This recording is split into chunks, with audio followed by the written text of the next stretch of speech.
प्रेम से बोलिए जिमुद्वाहन भगवान की जय। प्यारे माताओं बहनों, आज आश्विन महीने की कृष्णा पक्ष की अष्टमी तिथि है और आज के इस पावन दिन पर हम सब मिलकर सुनेंगे जितिया व्रत की महिमा और उसकी 5 महापुण्य फल देने वाली कथाएं हैं। बहनों, यह व्रत न केवल संतान की दीर्घायु और सुख समृद्धि देता है, बल्कि जीवन की हर कठिनाई को दूर कर देता है। शास्त्रों में कहा गया है, जब तक जितिया व्रत की 5 कथाओं की श्रवण न किया जाए तब तक व्रत अधूरा रहता है।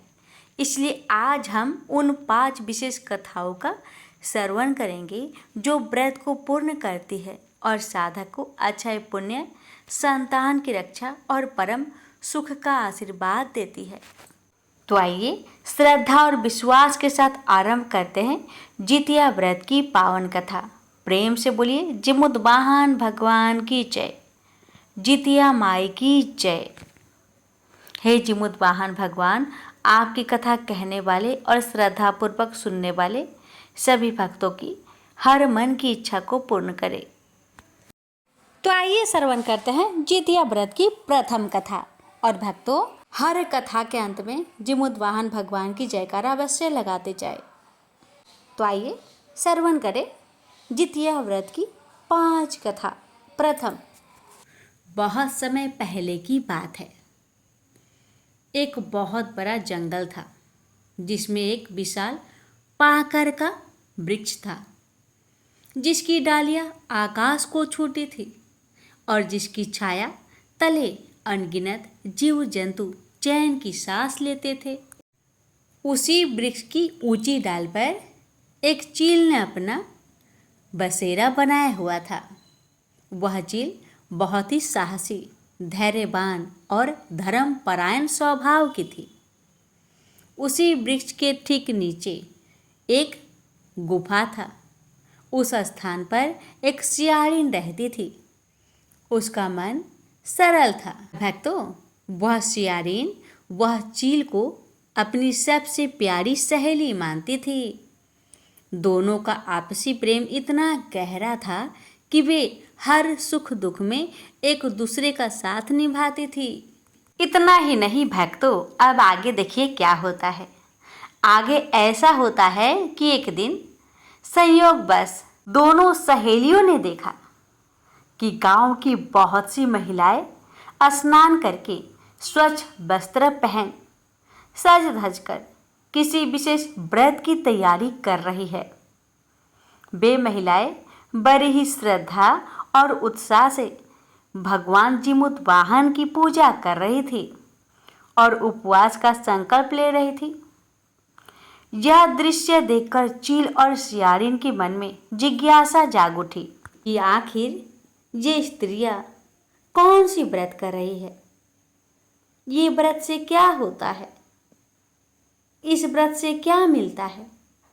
चील और सियार के मन में बहुत सारे सवाल उठ रहे थे। वे दोनों धीरे धीरे उन स्त्रियों के समीप पहुंची और विनम्रता से पूछने लगी, बहनों, आप सभी इतनी भक्ति और नियम से कौन सा व्रत कर रहे हैं? इस व्रत का क्या नाम है और इसका महत्व क्या है? क्या आप लोग मुझे बताएंगी? तब सभी स्त्रियों ने मिलकर उत्तर दिया, यह व्रत जितिया व्रत कहलाता है। इसे स्त्रियां अपने पुत्र की दीर्घायु, सुख समृद्धि और परिवार की रक्षा के लिए करती है। इस व्रत में उपवास रखकर भगवान जिमुद्वाहन की पूजा की जाती है। जो स्त्री पूरे निष्ठा और सच्चे मन से यह व्रत करती है, उसके संतान पर कोई संकट नहीं आता और परिवार पर भगवान की विशेष कृपा बनी रहती है। इतना सुनते ही चील और सियारिन दोनों के हृदय में आस्था और श्रद्धा की ज्योति प्रज्वलित हो उठी। दोनों ने एक दूसरे की ओर देखा और मन ही मन निश्चय किया, यदि यह व्रत इतना शुभ और कल्याणकारी है तो हमें भी इसे अवश्य करना चाहिए। हम भी भगवान जिमुतवाहन की आराधना करेंगे और उनके चरणों में अपने मन की भक्ति अर्पित करेंगे। उस दिन से ही दोनों सहेलियां व्रत करने के लिए मन ही मन तैयारियां करने लगी। भक्तों, उधर गांव की स्त्रियां सुबह सुबह गंगा जी के किनारे पहुंच रही थी। सभी माताएं अपनी अपनी पूजन की थाली कलश लेकर पहुंच रही थी। सबकी थालियां बहुत सुंदर सजी हुई थी। सबने स्नान करके लाल रंग की चुनरी ओढ़ी, हाथों में मेहंदी, मांग में सिंदूर और गहनों से सजी हुई, मानो स्वयं देवी माताएं अवतरित हो गई हो। नदी किनारे जिमुतवाहन भगवान की जय जयकार गूंज रही थी। जितिया माई की जय जयकार गूंज रही थी। हर स्त्री अपने पुत्र की मंगल की प्रार्थना कर रही थी। वातावरण कितना पवित्र था। सुगंधित धूप और फूलों की खुशबू चारों ओर फैली हुई थी। नदी का जल मानो गवाही दे रहा हो कि आज का दिन संतान की दीर्घायु के लिए अमर दिन है। यह दृश्य देखकर आसमान पर बैठी चील और जमीन पर गुफा से झांकती सियारिन के मन में भी गहरा भाव उत्पन्न हुआ। चील ने कहा, बहन देखो, ये माताएं कितने भाव से व्रत कर रही है। वे सब कह रही हैं कि ये व्रत पुत्र को लंबी आयु देता है, उनके जीवन में सुख और समृद्धि लाता है। सियारिन की आंखों में चमक आ गई। हाँ बहन हाँ, यदि ये व्रत इतना महान है तो हमें भी यह व्रत अवश्य करना चाहिए। हम भले ही पशु हैं, लेकिन माँ का हृदय सब में होता है। मेरी भी संतान है, मैं क्यों ना अपने बच्चे के लिए यह पावन व्रत करूं। सियारिन की बातें सुन चील बोली, सच कहती हो बहन, प्रभु जिमुतवाहन की कृपा से यह व्रत हमें भी शक्ति देगा। आओ हम दोनों आज संकल्प ले कि व्रत को पूरी निष्ठा से निभाएंगे। चाहे कैसी भी कठिनाई आए, हम नियम नहीं तोड़ेंगे। तो आपने सुना चील की वाणी। अब मैं भी आपसे प्रार्थना करती हूँ कि हे माताओं, हे बहनों, इस कथा को पूरा अवश्य सुनिएगा ताकि आपको व्रत का पूर्ण फल अवश्य प्राप्त हो। अब आगे आपने सुना कि चील ने कहा कि हम इस व्रत को बड़े ही नियम से करेंगे, नहीं तोड़ेंगे। और आगे दोनों सहेलियों ने आकाश और धरती को साक्षी मानकर व्रत का संकल्प लिया। हम जितिया व्रत रखेंगे, प्रभु पर भरोसा रखेंगे और अपने बच्चों की मंगल कामना करेंगी। यही है बहनों व्रत का सच्चा आरंभ, जब हृदय से संकल्प किया जाए। अब भक्तों, व्रत का दिन आ गया। पूरे नगर में एक दुखद समाचार फैला। एक बड़े व्यापारी का निधन हो गया है। घर घर में शोक छा गया। ढोल नगारों की जगह शंख और रोने की आवाजें गूंजने लगी। चिता सजाई जा रही थी। धुएं से आकाश भर गया था। उस दृश्य को देखकर हर हृदय भारी हो गया। सियारिन ने जब मृत्यु देखी तो उसके मन में विचार आया, जीवन कितना अस्थिर है। अगर भूख प्यास से मैं ही मर जाऊं तो मेरे बच्चों का क्या होगा? क्या सिर्फ नियम निभाने के लिए मैं अपने जीवन को संकट में डाल दूं? क्या ऐसा करना सही रहेगा? सियारिन अपने मन ही मन में सोच रही थी। भक्तों, धीरे धीरे सियारिन की भूख प्यास की पीड़ा बढ़ने लगी। पेट में चुभन होने लगी। गला सूख गया और सामने रखे अन्न द्रव ने उसे और कमजोर कर दिया। सियारिन ने सोचा, प्रभु बाद में कृपा करेंगे, लेकिन अभी तो व्रत तोड़ ही लेती हूँ, शायद इससे कुछ बुरा ना हो। और बहनों, उसने व्रत को तोड़ दिया, भूख और लालच के मारे। लेकिन दूसरी ओर चील ढिंढ रही। उसने देखा कि उसकी सहेली हार मान गई। और उसका हृदय अड़िंग था। चील बोली, नहीं बहन, मैंने संकल्प लिया है तो मैं निभाऊंगी, चाहे कैसी भी कठिनाई आए। मैं प्रभु जिमुतवाहन पर भरोसा रखूंगी। अगर उन्होंने मुझे यह अवसर दिया है तो मुझे इसकी परीक्षा देनी होगी। मैं हार नहीं मानूंगी। और बहनों, यही है व्रत की सच्ची शक्ति। जब जीवन में कठिनाई आती है और हम नियमों को निभाते हैं, तभी व्रत का फल मिलता है। बहनों, भगवान को पाना इतना आसान नहीं है। व्रत का फल पाना इतना आसान नहीं है। उसके लिए बहुत शरीर को तपाना पड़ता है, तभी भगवान प्राप्त होते हैं। ऐसे चील ने तपाया, वरना आसान समय में तो हर कोई व्रत को कर ही लेता है। असली परीक्षा तो तब होती है जब भूख प्यास सताए, मन डगमगाए और फिर भी हम प्रभु के भक्ति में अडिग रहे। भक्तों, अब समय बीता, युग बदला, जीवन का चक्र आगे बढ़ा और चील व सियाड़िन को पूर्व जन्म मिला। दोनों ने इस बार एक पवित्र ब्राह्मण कुल में कन्याओं के रूप में जन्मी। बड़ी बहन बनी सीलवती, छोटी बहन बनी कपूरावती।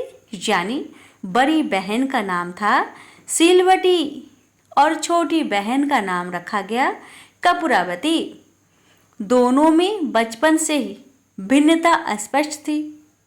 सीलवती गंभीर, धर्मपरायण और धैर्यशील, और कपूरावती चंचल, कामनाओं में डगमगाने वाली थी।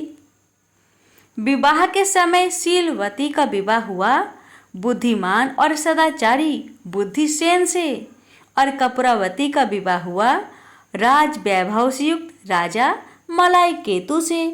भगवान जिमुतवाहन की कृपा से सीलवती को 7 पुत्र का सौभाग्य प्राप्त हुआ। घर आंगन हंसी से गूंज उठा, माँ की गोदी खिलखिला उठी। परंतु कपूरावती के जीवन में अंधेरा छा गया। उसके गर्भ से जो भी बालक जन्म लेता, तुरंत मृत्यु को प्राप्त हो जाता। ममता हर बार तरफ उठती, आंखें आंसुओं से भर जाती। कपूरावती का हृदय बार बार रोता, क्योंकि यह वही परिणाम था जो पिछले जन्म के अधूरे व्रत से जुड़ा हुआ था। व्रत का संकल्प तोड़ा गया था और उसका दुष्परिणाम अब उसकी गोद को उजाड़ रहा था।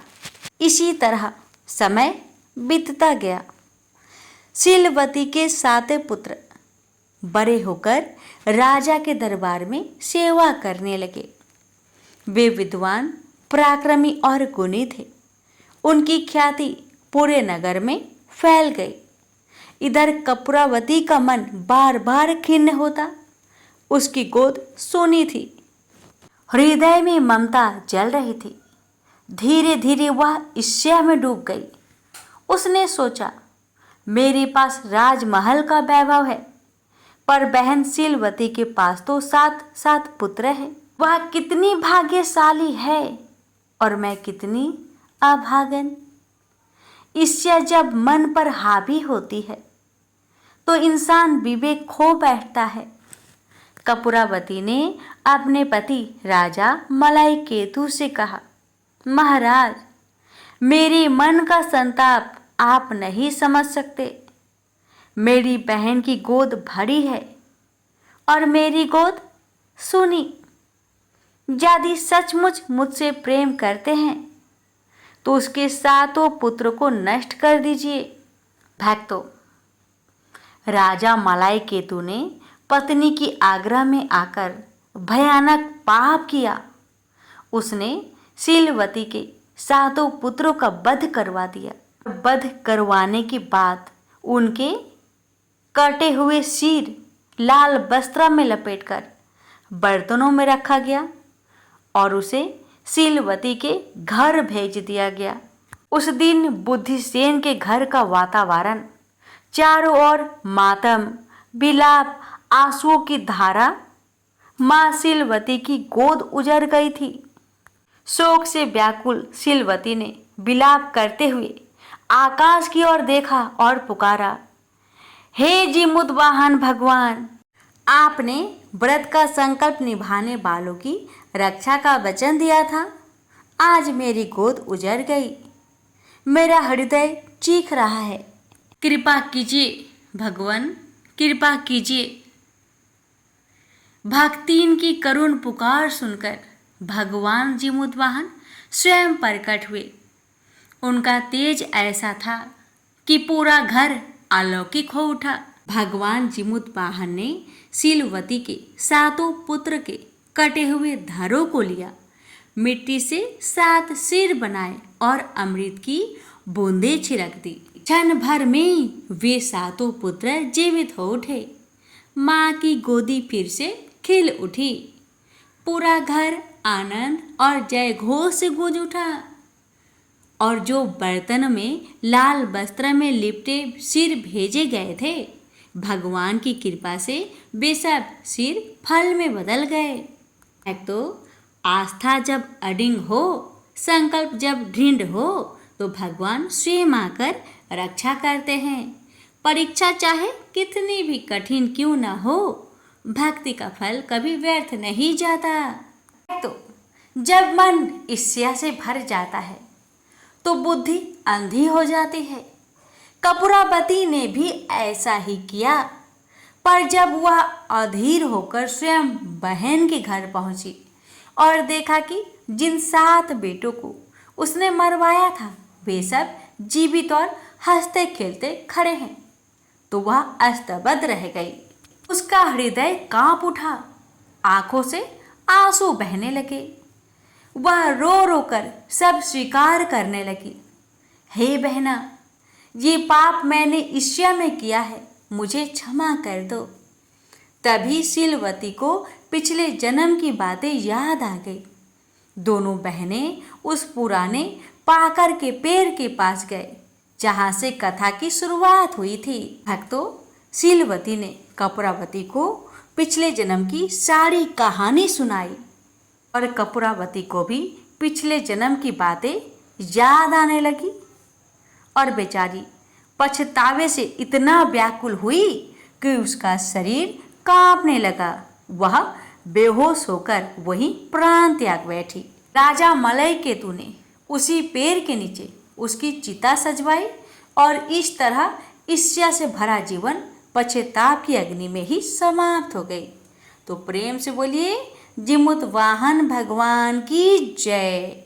प्यारे माताओं और बहनों, आज की यह पावन कथा यहीं पूर्ण होती है। जिमुतवाहन भगवान की कृपा से हमें यह संदेश मिलता है कि व्रत केवल भोजन का त्याग नहीं, बल्कि मन का संयम, आत्मा की श्रद्धा और प्रभु पर अडिग विश्वास है। चील और सियारिन बहनों की कथा से हमें शिक्षा मिलती है कि नियम भंग और ईर्ष्या का परिणाम कितना दुखद होता है और धैर्य व आस्था का फल कितना मधुर। जो भी माता इस व्रत को करती है और कथा को सुनती है, प्रभु उसकी संतान की रक्षा अवश्य करते हैं। आइए हम सब मिलकर प्रभु से प्रार्थना करें, हे प्रभु जिमुतवाहन भगवान, हमारी संतान की रक्षा करें, हमें धर्म मार्ग पर अडिग रखे और परिवार में सुख शांति प्रदान करे। तो आइए प्यारे भक्तों, आप बढ़ते हैं दूसरी कथा की ओर। बहुत समय पहले की बात है। स्वर्गलोक के प्रसिद्ध गंधर्व वंश में एक महान और धर्मपरायण राजकुमार जन्मे, जिनका नाम था जिमुतवाहन। वे जन्म से ही अत्यंत उदार, सहृदय और परोपकारी स्वभाव के थे। बचपन से ही वे निर्धनों, दुखियों तथा असहायों की सहायता करना अपना कर्तव्य मानते थे। उनके पिता गंधर्वराज राज्य के कार्य से विरक्त होकर वन में चले गए और तपस्या में लीन हो गए। पिता के संन्यास लेने के बाद जिमुतवाहन को राज्य की बागडोर संभालनी पड़ी। वे न्यायप्रिय और प्रजा वत्सल राजा बने। उनके शासन में प्रजा सुख समृद्धि से जीवन यापन करने लगे। किंतु राजमहल के वैभव और शासन के दायित्व के बीच भी जिमुतवाहन का मन वैराग्य में डूबा रहता था। उनका हृदय संसार के मोह से अधिक धर्म और सेवा के मार्ग पर आकृष्ट था। समय बीतने पर एक दिन उन्होंने ठान लिया कि वे भी राजपाट का मोह त्याग देंगे। उन्होंने अपने योग भाइयों को राज्य सौंपा और स्वयं वन की ओर प्रस्थान किया, जहां उनके पूज्य पिता तपस्या कर रहे थे। वन में रहकर भी वे तप और सेवा में समय बिताने लगे। इसी दौरान उनका विवाह एक सुसंस्कारी, सुंदर और सद्गुणों से परिपूर्ण कन्या मलयवती से हुआ। मलयवती भी अपने पति के समान धर्मपरायण और दयालु थी। दोनों पति पत्नी का जीवन सेवा, भक्ति और परोपकार में बीतने लगा। भक्तों, एक दिन जिमुतवाहन और मलयवती वन में भ्रमण कर रहे थे।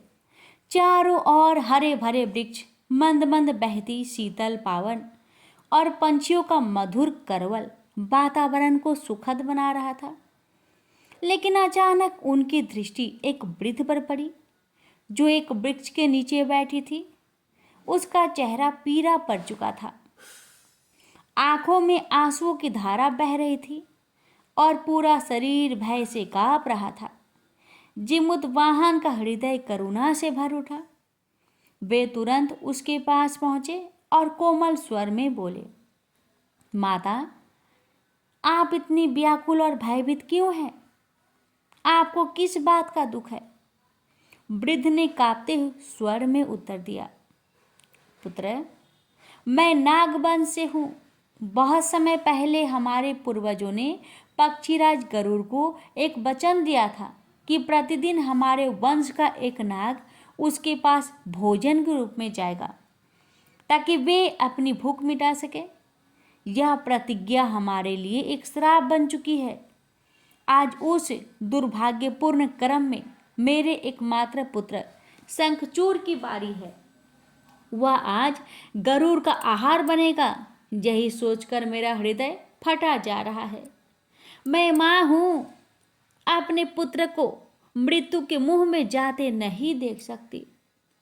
इतना कहकर वृद्धा जोर जोर से रोने लगी। जिमुतवाहन ने उसकी व्यथा को ध्यान से सुना और उसके हृदय में दया का सागर उमड़ पड़ा और वे बोले, हे माता, आप चिंता ना करें। आज आपके पुत्र को कुछ भी नहीं होगा। वहां गरुड़ के पास नहीं जाएगा आपका बेटा। उसके स्थान पर मैं स्वयं वहां जाऊंगा। गरुड़ चाहे तो मुझे अपना आहार बना ले, पर मैं निर्दोष प्राण की बलि नहीं देने दूंगा। वृद्धा ने हाथ जोड़कर जिमुतवाहन से निवेदन किया, पुत्र, यह तुम्हारा धर्म है, परंतु यह निर्णय तुम्हें अपने प्राणों से हाथ धोने पर मजबूर कर देगा। तुम जैसे दयालु और महान व्यक्ति को खोना इस संसार के लिए बहुत बड़ी हानि होगी। लेकिन जिमुतवाहन अपने निश्चय से डिगे नहीं। वे मुस्कुराते हुए बोले, हे माते, यदि मेरा जीवन किसी के प्राण बचाने में काम आ जाए तो यही मेरे जीवन का सबसे बड़ा सौभाग्य होगा। निर्धारित समय पर वे अपने कंधे पर पुष्पमालाएं धारण करके शांति और साहस के साथ उस शिला की ओर चल पड़े, जहां गरुड़ देव अपने आहार की प्रतीक्षा कर रहे थे। उनके चेहरे पर भय का नामो निशान नहीं था, बल्कि एक दिव्य तेज और आत्मबल झलक रहा था। भक्तों, जिमुतवाहन निर्धारित समय पर आ चुके थे। जिमुतवाहन ने अपने शरीर पर लाल रंग का वस्त्र धारण किया, जैसे कि नाग परंपरा में बलि देने के लिए प्रचलित था। उनके मन में तनिक भी भय नहीं था, बल्कि यह संतोष था कि आज उनकी वजह से एक निर्दोष युवक का जीवन बच जाएगा। गरुड़ देव आकाश से उतरे। उनकी विशाल पंखों की फरफराहट से वातावरण गूंज उठा, मानो आकाश में तूफान उमड़ पड़ा हो। तेज नुकीली आंखें, विशाल पंख और स्वर्णिम आभा से युक्त गरुड़ देव अपने नियत आहार की तलाश में थे। उन्होंने बिना किसी हिचक के जिमुतवाहन को अपने शक्तिशाली पंजों में दबोच लिया और आकाश की ओर उड़ चले। गरुड़ देव की गति इतनी तीव्र थी कि वायु का वेग भी पीछे छूट गया। आकाश में उड़ते समय जिमुतवाहन ने कोई प्रतिरोध नहीं किया, परंतु उनके नेत्र से आंसू की धारा बह रही थी और उनके होठों से हल्की कराह निकल रही थी। गरुड़ देव को यह देख आश्चर्य हुआ। उन्होंने सोचा, यह नाग तो मृत्यु से भयभीत होकर प्राण के लिए याचना कर रहा है। कुछ देर बाद गरुड़ देव एक ऊंचे पर्वत शिखर पर उतर आए। उन्होंने अपने पंजों की पकड़ ढीली की और जिमुतवाहन को भूमि पर रख दिया और गंभीर स्वर में उन्होंने पूछा, हे नाग, तुम रो क्यों रहे हो? क्या तुम मृत्यु से भयभीत हो? मैंने तो अनेक नागों को अपना आहार बनाया है, परंतु किसी में ऐसा संयम और शांत स्वभाव नहीं दिखा। तब जिमुतवाहन ने विनम्र स्वर में कहा, हे गरुड़देव, मैं नाग नहीं हूँ, मैं गंधर्व वंश का जिमुतवाहन हूँ। आज जिस युवक को आपके आहार के रूप में आना था, वह अपनी वृद्ध माता का इकलौता सहारा था।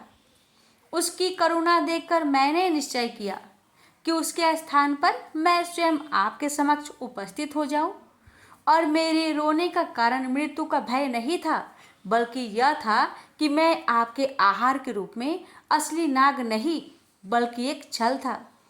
मुझे दुख था कि मैं आपको धोखा दे रहा हूँ। गरुड़ देव यह सुनकर स्तब्ध रह गए।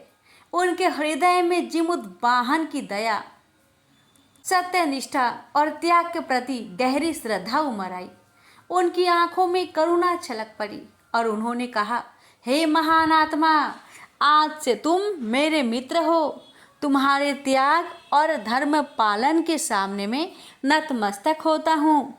मैं तुम्हें जीवन दान देता हूँ और यह प्रतिज्ञा करता हूँ कि आज के बाद मैं कभी भी किसी नाग को अपना आहार नहीं बनाऊंगा। इस प्रकार जिमुतवाहन के आदित्य बलिदान और करुणा से नागवंश को मृत्यु के भय से मुक्ति मिली।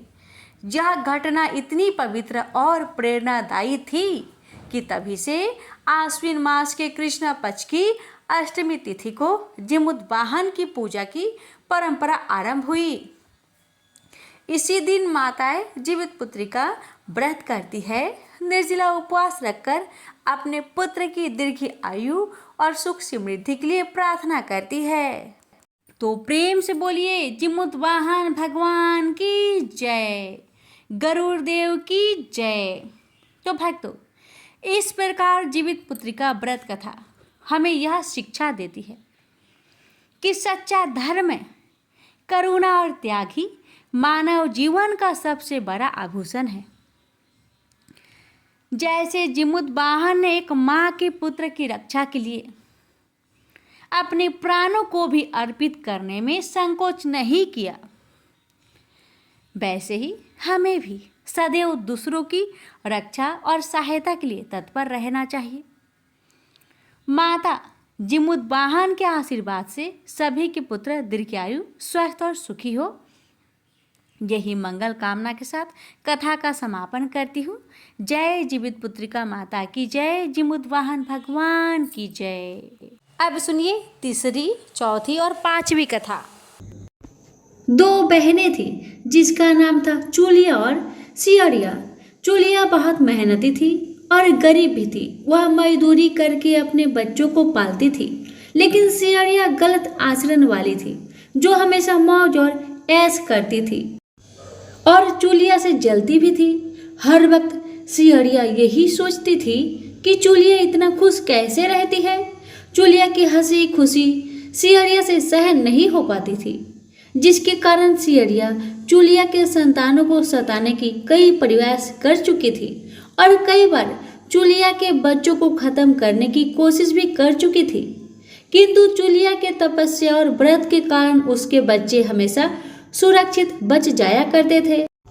एक दिन सियरिया चूलिया के सभी बच्चों को लेकर जंगल में लकड़ी चुनने के लिए लेकर गई। वहां जंगल में लकड़ी को चुनते चुनते बच्चे थक गए और थोड़ी देर के लिए सो गए।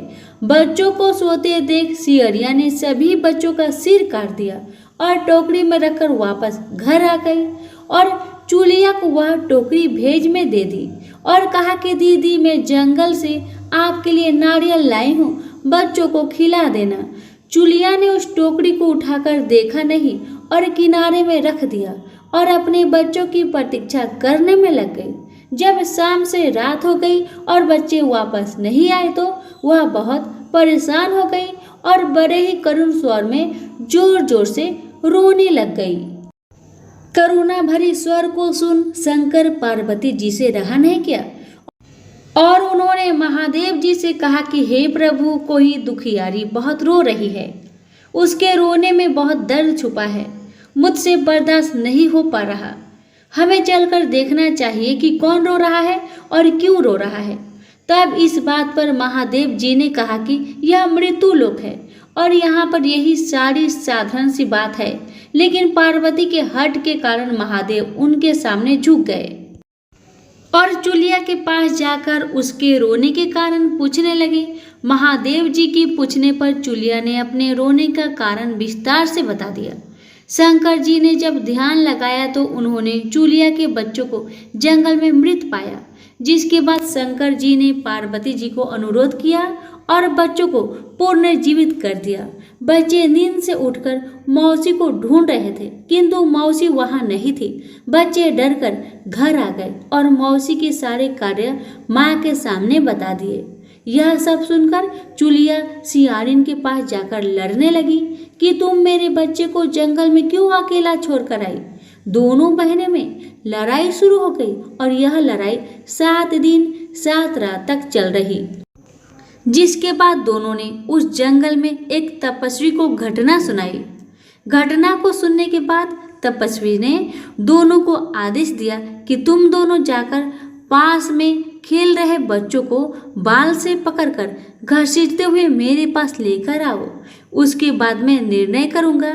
चूलिया बच्चे की माँ थी, उसने बच्चों की पीड़ा देखी नहीं जा सकी, उसने महात्मा के वचनों का पालन नहीं किया, लेकिन सियारिया दौड़ती हुई गई और खेलते हुए बच्चों को बाल से पकड़कर खींचकर ले आई।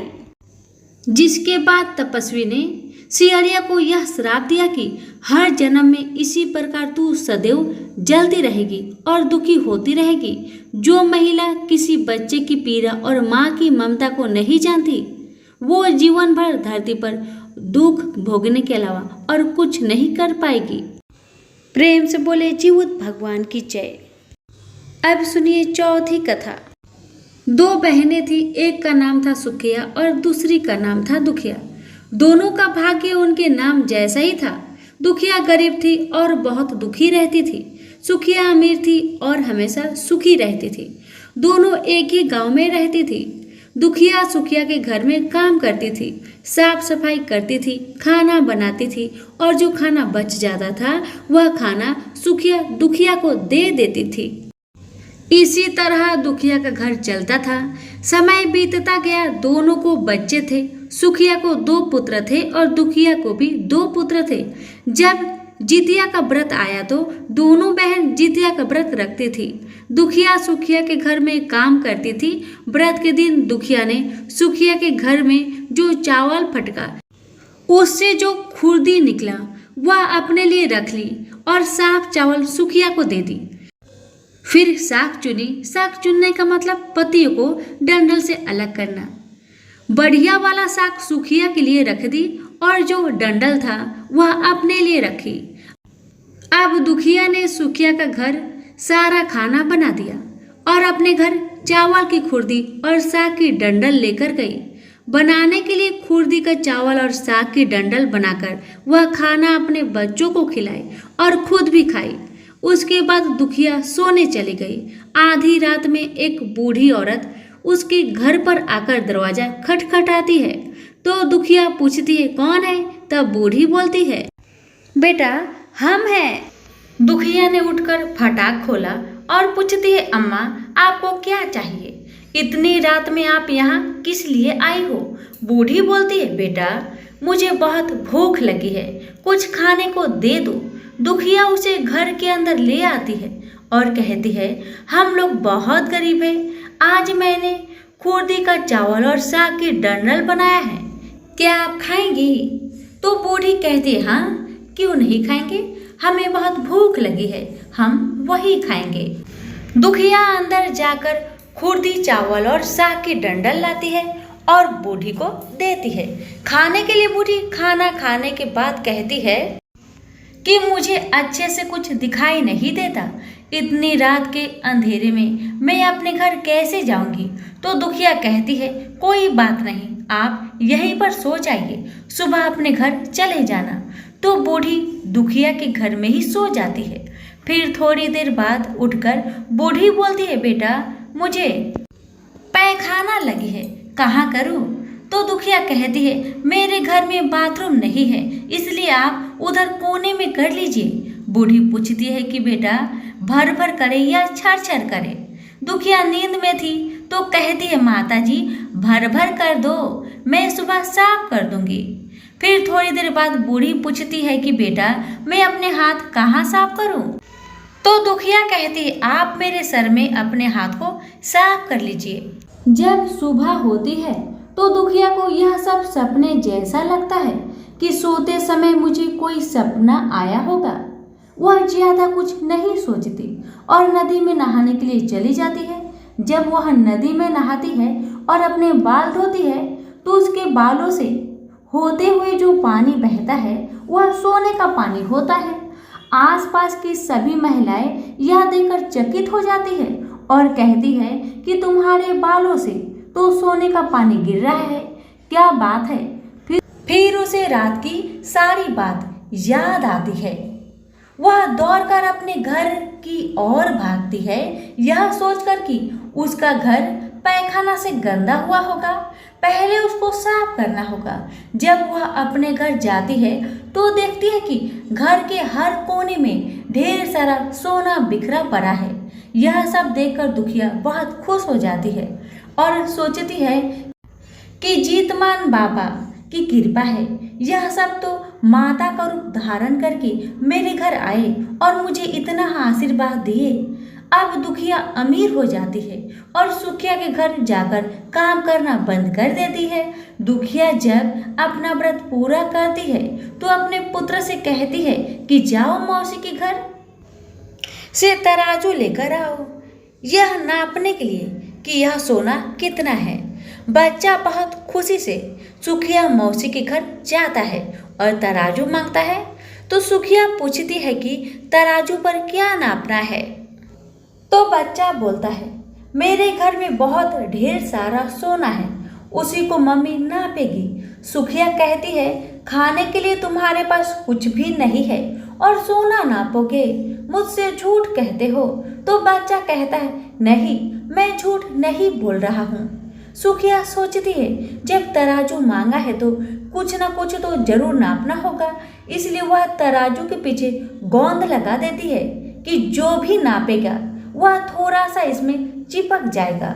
दुखिया जब तराजू पर सोना नापती है तो कुछ सोना का टुकड़ा उस बूंद में चिपक जाता है। जब बच्चा तराजू लौटाने आता है तो सुखिया उसको उलट पुलट कर देखती है तो उसे तराजू में सोना लगा हुआ मिलता है। सुखिया सोचती है उसके घर में जरूर कहीं से सोना आया होगा, इसलिए वह कई दिन से काम पर भी नहीं आ रही है। सुखिया उसके घर जाकर देखती है कि यह सोना कहाँ से आया। जब सुखिया दुखिया के पास जाकर पूछती है कि तुम्हारे पास कहाँ से इतना सोना आया कि तुम तराजू मंगाई नापने के लिए, तो दुखिया उस रात की सारी कहानी अपनी बहन सुखिया को बताती है। दुखिया का मन एकदम सच्चा था, इसलिए वह सब कुछ बता देती है। लेकिन सुखिया के मन में लालच आने लगा कि दुखिया के पास हमसे ज्यादा धन आ गया, अब अगले जितिया में मैं भी खुर्दी का चावल और साग का डंडल बनाऊंगी। फिर अगले साल जितिया व्रत दोनों बहन ने रखा। सुखिया के पास हर तरह का सुख था और धन भी था, फिर भी वह जितिया के दिन चावल फटक कर साफ चावल फेंक दी और खुर्दी अपने पास रख ली। साग को तोड़कर पत्तियां फेंक दी और डंडल अपने पास रख ली और वही बनाई। खा पीकर पूजा पाठ करके सोने चली गई। फिर आधी रात में उसके घर में भी बूढ़ी आई और दरवाजा खटखटाती है। सुखिया उसका इंतजार कर रही होती है। वह तुरंत दरवाजा खोलकर बूढ़ी को अपने घर के अंदर ले आती है। बूढ़ी बोलती है, मुझे बहुत भूख लगी है, कुछ खाने को दे दो। तो सुखिया कहती है, मैंने खुर्दी का चावल और डंडल का साग बनाया है। बूढ़ी बोलती है, कोई बात नहीं, मैं खाऊंगी। तो सुखिया परोस देती है और वह सोने चली जाती है। बूढ़ी बोलती है, मैं घर नहीं जा सकती, मुझे दिखाई नहीं देता। तो सुखिया कहती है, कोई बात नहीं, आप यहीं सो जाओ।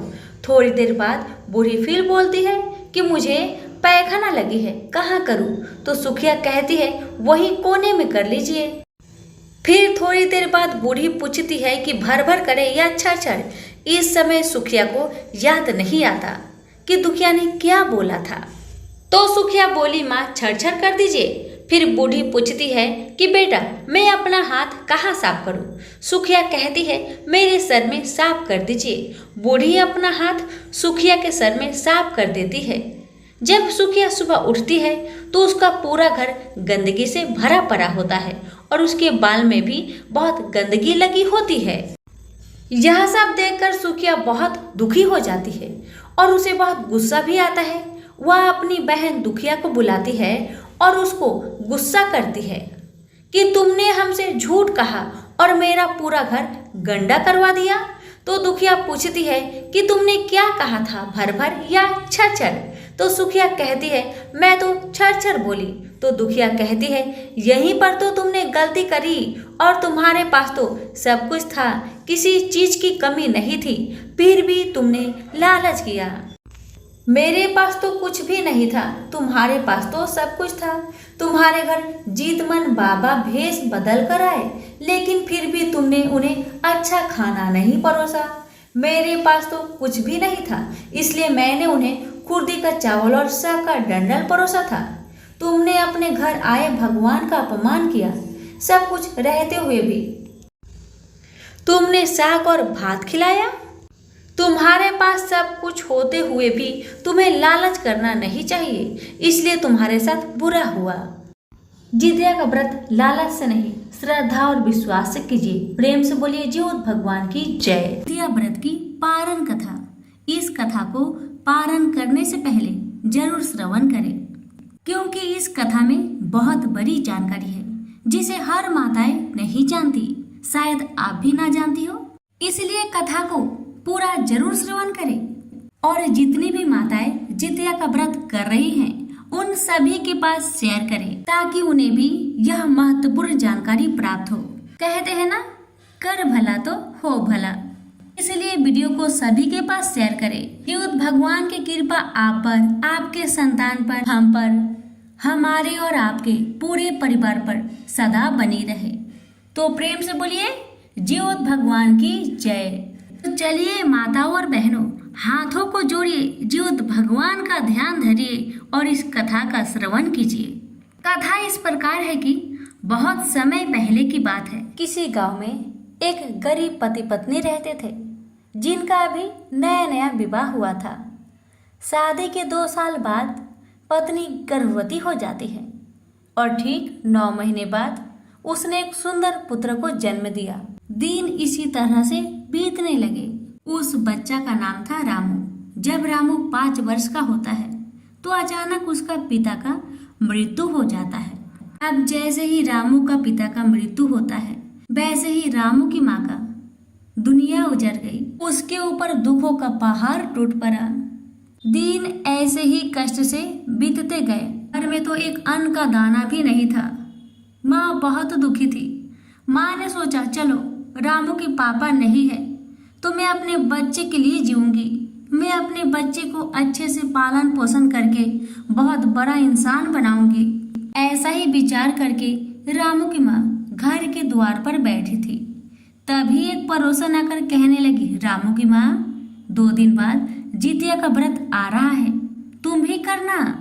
क्या तुम्हें पता है जितिया का व्रत क्यों किया जाता है? तो रामू की माँ ने कहा, नहीं, मुझे नहीं पता। तब पड़ोसन ने कहा, देखो बहन, जितिया का व्रत पुत्र की सलामती के लिए करते हैं। जो भी माँ जितिया का व्रत करती है उसके बच्चे की आयु लंबी होती है। भगवान उसकी रक्षा करते हैं, उसके ऊपर कोई भी संकट नहीं आता। इसलिए तुम्हारे तो पति है ही नहीं, तुम्हारा सहारा तुम्हारा बेटा ही तो है। तुम इसकी रक्षा हेतु जितिया का व्रत करो ताकि तुम्हारे पुत्र का रक्षा जीवित भगवान स्वयं करे।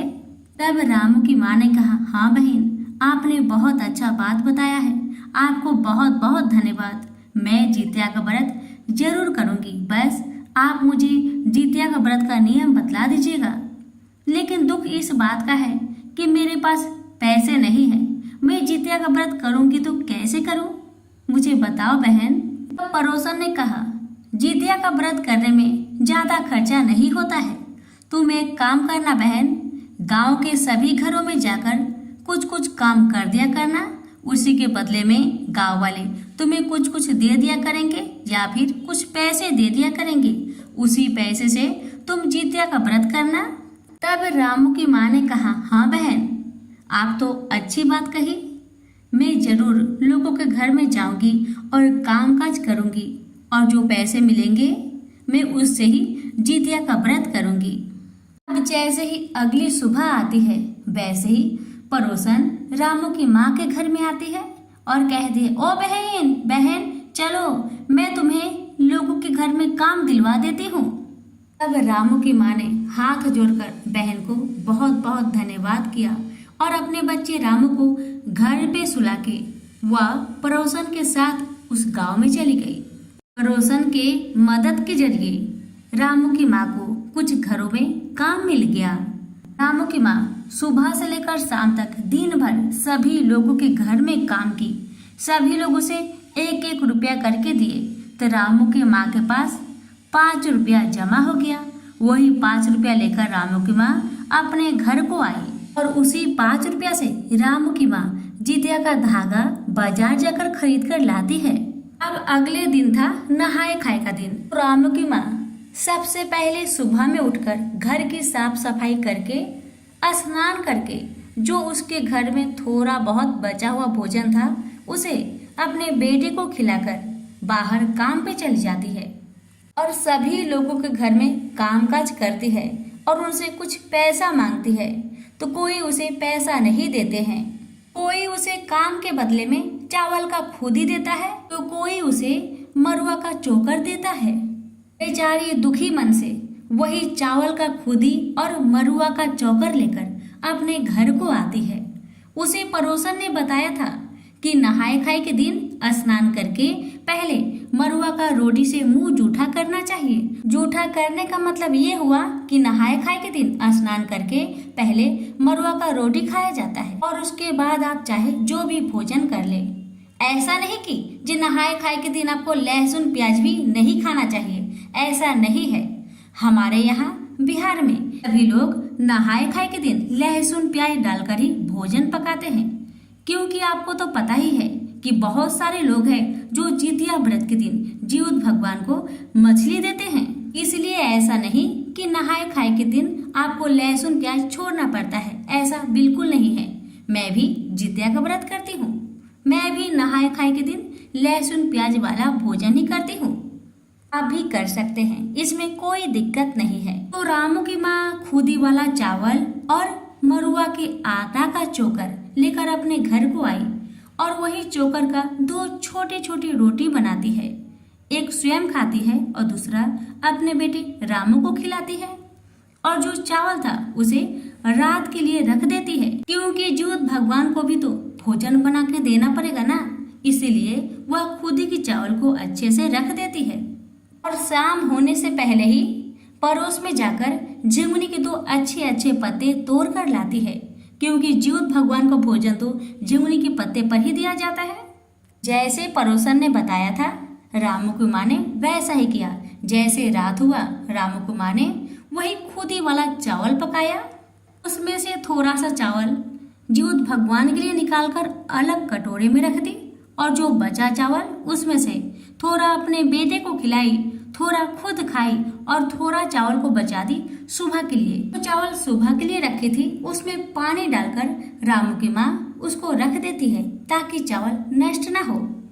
अब जैसे ही रात का 3 बजता है, रामू की माँ उठती है और झुंगनी के पत्ते में वही खुदी वाला चावल दूध भगवान के लिए दे देती है और भगवान को हाथ जोड़ के सर को झुका के प्रणाम करती है और कोई भी गलती हुआ हो उसके लिए क्षमा याचना करती है। अब जब रामू की माँ जीवित भगवान को भोजन दे दी, उसके बाद आकर थोड़ा सा वो भी भोजन कर ली और करने के बाद अपने मुख को अच्छे से धोने के बाद रामू के पास जाकर सो जाती है। अब तो रामू की माँ को निर्जला व्रत रहना होगा। रामू की माँ ने श्रद्धा भक्ति और नियम पूर्वक जितिया व्रत रखा। जितिया व्रत के दिन रामू की माँ किसी के घर में काम करने नहीं गई, क्योंकि उसे पता था कि जितिया के व्रत के दिन एक खर भी तोड़ा नहीं जाता है। अगर तोड़ दिया जाए तो जीवित महाराज नाराज हो जाते हैं। इसीलिए जितिया व्रत के दिन रामू की माँ अपने बेटे के पास ही दिन भर बैठ के रहती है। अब जैसे ही शाम होने वाला था, यानी कि 3 से 4 बजने वाला था, वैसे ही रामू की माँ आस पड़ोस के लोगों के साथ, यानी कि आस पड़ोस की औरतों के साथ नदी में स्नान करने चली जाती है। सभी लोग स्नान करते हैं, रामू की माँ भी स्नान करती है। जैसे जैसे सभी लोग जीवित भगवान का पूजन करते हैं, वे भी जीवित भगवान का पूजन करती है और कलश के ऊपर जितिया का धागा को रखकर कथा का श्रवण करती है। जब जीवित महाराज का पूजन हो जाता है, तभी रामू की माँ वो जितिया को अपने गले में धारण कर लेती है और अपने घर को चली आती है। अब जैसे ही रामू की माँ घर में आती है, तो थोड़ी देर बाद जो पानी में रखा हुआ चावल था उसे अपने बेटे को दे देती है। बेटा उसे खाकर सो जाता है और रामू की माँ भी अपने बेटे के बगल में सो जाती है। जैसे ही सुबह होता है, रामू की माँ घर के सारे कामकाज कर लेती है और पूजा पाठ करने के बाद अपने बच्चे को वह बासी भोजन खिला देती है और अपने बेटे से कहती है, बेटा तुम जाओ, पास में जो बगीचा है उसमें खेलते रहना, मैं अब जा रही हूँ लोगों के घर में काम करने। काम करने के बाद मैं उनसे कुछ पैसे मांगूंगी। जब वो मुझे पैसे देंगे, उसी पैसे से मैं कुछ अनाज खरीद कर लाऊंगी और घर में लाकर पकाऊंगी। जब भोजन पक जाएगा तो मैं तुम्हें खुद बगीचे से लेने जाऊंगी और हम दोनों मिलकर गरम गरम भोजन करेंगे। इतना कह के रामू की माँ रामू को बगीचे में भेज देती है और रामू की माँ काम पर निकलने जाने लगती है। जाने से पहले रामू की माँ ने सोचा, अभी मैं दिन भर काम करूंगी, उसी के बाद तो मुझे पैसे मिलेंगे। तब तक उपवास हूँ मैं, मेरा सर भी चकरा सकता है, क्यों ना मैं यही बासी जो भात बचा हुआ है इसे ही थोड़ा खाकर काम पे चली जाऊं। बस रामू की माँ ने ऐसा सोचा और क्या किया, बासी भोजन को खाना शुरू कर दिया। अब माँ की गलती पड़ा बच्चे पे भारी। रामू की माँ ने इधर बासी भोजन ग्रहण करना शुरू कर दिया, उधर बगीचे में रामू को एक बहुत बड़े अजगर ने निगलना शुरू कर दिया। ये सब जीवित भगवान के कोप के कारण हो रहा था, क्योंकि रामू की माँ जितिया व्रत करने के बाद पारण के दिन बासी भोजन ग्रहण कर रही थी। अब माता बासी भोजन खाने के बाद चली गई गांव में लोगों के घर में काम करने। दिन भर काम करने के बाद रामू की माँ को थोड़ा सा अनाज मिला। वह उस अनाज को लेकर घर में आई, गरम गरम भोजन पकाई और भोजन पकाने के बाद उसने सोचा, पहले मैं बगीचे में जाकर रामू को लेकर आती हूँ, फिर हम दोनों बैठकर एक साथ गरम गरम भोजन करेंगे। इतना सोचकर रामू की माँ बगीचे में गई। पूरा बगीचा छान मारा, लेकिन रामू का नामो निशान नहीं मिला। अब तो रामू की माँ पागलों की तरह पूरे गांव में घूम घूम कर दौड़ दौड़ कर सभी से पूछती, कोई मेरे रामू को देखा, कोई मेरे रामू को देखा। सभी एक ही बात कहते, नहीं बहन, हमने रामू को कहीं नहीं देखा। अब तो रामू की माँ फिर से बगीचे में जाकर जोर जोर से रामू को पुकार पुकार कर रोने लगती है कि हे भगवान, मुझसे क्या कोई गलती हो गई, मेरा बच्चा मिल नहीं रहा। मैंने तो आपका व्रत श्रद्धा भक्ति के साथ किया था कि आप मेरे बच्चे की रक्षा करेंगे। लेकिन मेरे साथ तो उल्टा हो गया। अगर मुझे मेरा बच्चा नहीं मिला तो मैं भी इस बगीचे में बैठकर ही रो रो कर अपना प्राण त्याग दूंगी। इतना कह कह कर रामू की माँ जोर जोर से रोए जा रही है। अब तो जीवित भगवान को रामू की माँ का दुख देखा नहीं गया। भगवान एक बूढ़ी माई का वेश धारण करके रामू की माँ के पास आते हैं और कहते हैं, बहन, ओ बहन, तुम इस बगीचे में क्या कर रही हो? इतना जोर जोर से क्यों रो रही हो? क्या कारण है, मुझे बताओ। तब रामू की माँ भेष रूपी बुढ़िया माई के दोनों चरणों को पकड़कर सर को झुकाकर रो रो कर कहने लगी, हे माँ, क्या बताऊँ मैं आपसे, क्या बताऊँ। मैंने कल जितिया का व्रत किया था। मुझे पड़ोसन ने कहा, तुम्हारा तो इस दुनिया में कोई नहीं है सिवा इस बेटे के। उसकी सलामती के लिए तुम जितिया का व्रत करो, तुम जीवित पुत्र का व्रत करो। इससे तुम्हारी बच्चे की रक्षा जीवित भगवान स्वयं करेंगे। बस मैं पड़ोसन की बात मानकर नियम पूर्वक श्रद्धा भक्ति के साथ जीवित महाराज का व्रत किया, लेकिन मेरे साथ तो उल्टा हो गया। मैंने जितिया व्रत किया और आज पारण के दिन मेरा बेटा मुझसे दूर चला गया। मेरा बेटा मुझे मिल नहीं रहा। अगर मुझे मेरा बेटा नहीं मिला माँ, तो मैं अपना प्राण त्याग दूंगी। तब भेष रूपी बुढ़िया माई कहने लगी, बेटी, तुमने जितिया का व्रत किया है, श्रद्धा भक्ति के साथ किया है, तो अब तुम चिंता क्यों कर रही हो? तुम्हारे बच्चे की रक्षा जीवित महाराज करेंगे। तुम जीवित महाराज पे भरोसा करो, तुम्हारे बच्चे को कुछ नहीं होगा। लेकिन तुम बताओ, जितिया का व्रत तुमने किया तो पारण कैसे किया, किस चीज से किया, मुझे बताओ। तब रामू की माँ ने कहा, माँ, मैं तो बहुत गरीब हूँ, मेरा उस दुनिया में कौन है माँ रामू के सिवा। मैंने निर्जला व्रत रहा। पारण करने के लिए मेरे घर में कुछ भी नहीं था। जो रात को मैंने भोजन पकाया था, उसी भोजन को मैंने पानी डालकर रख दिया था। मैंने सोचा कि दिन भर मैं काम करूंगी तभी तो मुझे भोजन कोई देगा, नहीं तो कौन मुझे भोजन देगा। बस यही सोचकर मैंने बासी चावल खाकर लोगों के घर में काम करने गई और उसके बाद मुझे रामू नहीं मिला। तब बुढ़िया माई कहने लगी, बेटी, तुम्हारी गलती तो यहीं पर है। क्या तुम्हें पता नहीं कि जीवित भगवान का व्रत करने के बाद पारण गरम गरम भोजन से करना चाहिए? तुमने बासी भोजन किया है, इसीलिए जीवित भगवान तुमसे नाराज हो गए हैं। अब तो बुढ़िया माई की बातें सुन रामू की माँ बहुत घबरा गई, बहुत डर गई और कहने लगी, हे माँ, अगर मुझे मेरा बेटा नहीं मिला तो मैं अन्न जल त्याग कर मैं अपना प्राण त्याग दूंगी माँ, अपना प्राण त्याग दूंगी। मुझसे गलती हो गई माँ, मुझसे गलती हो गई। अब से मैं जितिया व्रत के दिन कभी भी बासी भोजन नहीं करूंगी माँ, बासी भोजन नहीं करूंगी। बस मुझे मेरा बेटा चाहिए माँ, बस मुझे मेरा बेटा चाहिए। तब भेष रूपी बुढ़िया माई कहने लगी, तुम चिंता मत करो, तुम्हारा बेटा तुम्हें मिल जाएगा। तुम अब अगले साल का इंतजार करो। अगले साल जब जितिया का व्रत आएगा, तब तुम फिर श्रद्धा भक्ति के साथ नियम अनुसार जितिया का व्रत करना। नहाए खाए के दिन नहाए खाए का नियम करना और पारण का दिन गरम गरम भात बनाना, गरम गरम चावल पकाना और उसका गरम गरम मार को फूक फूक कर पीना ताकि मुख तुम्हारा जले। जैसे ही तुम पारण के दिन फूक फूक कर गरम गरम मार पिएगी, वैसे ही तुम्हारा बेटा तुम्हें वापस मिल जाएगा। बस जीवित भगवान पर भरोसा रखो, तुम्हारे बच्चे को कुछ नहीं होगा। इतना कहकर जीवित महाराज वहां से अंतर्ध्यान हो गए। अब तो रामू की माँ वहां से अपने घर को आई और जितिया व्रत का इंतजार करने लगी कि कब जितिया व्रत आए, मैं श्रद्धा भक्ति से जीवित भगवान का व्रत करूं और मेरा बेटा मुझे वापस मिले।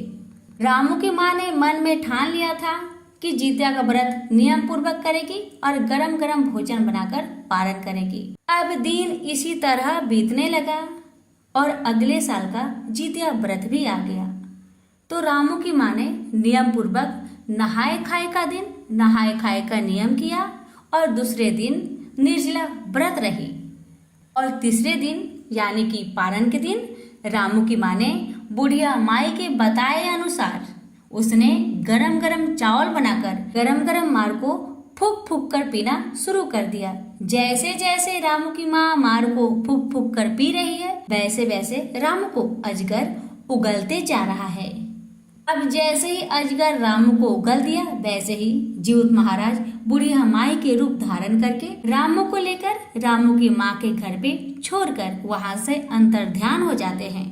तो रामू अपने घर में जाके अपनी माँ को जोर से पकड़ लेता है और माँ से कहने लगता है, माँ आपने तो कहा था काम करके आएंगी, कुछ अनाज लाएंगी तो गरम गरम भोजन पकाएंगी, उसके बाद मुझे बगीचे से लेने आएंगी।